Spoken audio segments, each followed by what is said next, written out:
The Trudeau government calling out Alberta for what it says are political gestures following Premier Danielle Smith's decision to fight Ottawa's net zero plan yesterday. Smith says the move will ensure the province can opt out of any proposed clean electricity regulations and avoid disruptions to its gas-powered grid. The federal government's drafted regulations were tabled in the summer and require any power plant that creates greenhouse gas emissions to either close or install emissions abatements by 2035. Jason Gaidola is following this for us. He joins us live from the newsroom with more. Hey, Jason. Hey there, Matt. Premier Danielle Smith even admitted that invoking the Sovereignty Act wasn't even necessary. She really wanted to send the Trudeau government a message stating that net zero in 2050 was a more realistic goal. Alberta legislature has exclusive legislative jurisdiction over inter alia, the development, conservation, and management of sites and facilities in Alberta for the generation and production of electrical energy. The motion to ensure independence of Alberta's power grid was read inside the legislature yesterday, a Sovereignty Act to stave off drafted clean energy rules from Ottawa.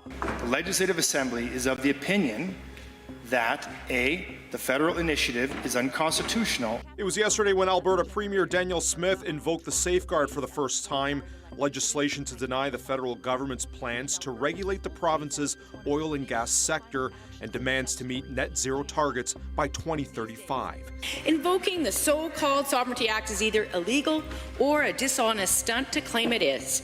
Either way, the Premier's actions will jeopardize investment certainty, weaken the nation, ignore the rule of law, breach treaty rights across the country and here in Alberta, and declare that we're on the wrong side of fighting climate change. Speaker, well, I see the Leader of the Opposition is true to form, opposing something she hasn't even read and still has apparently not read, the Alberta Sovereignty within a United Canada Act. It will do none of those things. In fact, what it is going to do is it's going to push back against a lawless federal government that incidentally is supported by her federal leader. Smith said mayhem could ensue in Alberta's natural gas-based grid, one she believes will leave power plants unable to meet demands and hinder affordability for Albertans.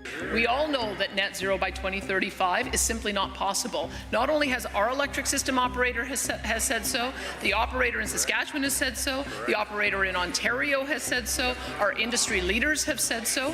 What we are working towards is net zero by 2050. What is true is energy experts, investors, and forward-looking Albertans all believe we can and should achieve net zero much sooner than 2050, attracting billions of dollars in investments and creating tens of thousands of jobs. However, Smith herself admitted she didn't need to invoke the act, and the move was to send a message to Ottawa, who haven't finalized the green regulations and are currently negotiating with the province. So yeah, I mean, it's a legitimate concern. Probably a concern that would make more sense to voice when we actually know what the regulations and the rules are. Although perhaps, again, what might be part of the political initiative here is to get more bargaining power when discussing those rules with the federal government. Canada's Environment Minister called Smith's actions an act of symbolic politics. Yeah, I think it's theater. Premier Smith does very well standing up to the federal government. Although recently with her proposed plan to remove Alberta from the Canada Pension Plan, I think that was much less popular. And so this is a way, I think, to get back on a stronger foot. And Canada's energy minister says that the federal government is willing to be flexible and is open in extending the deadline for existing power gas plants to operate without emissions trapping technology.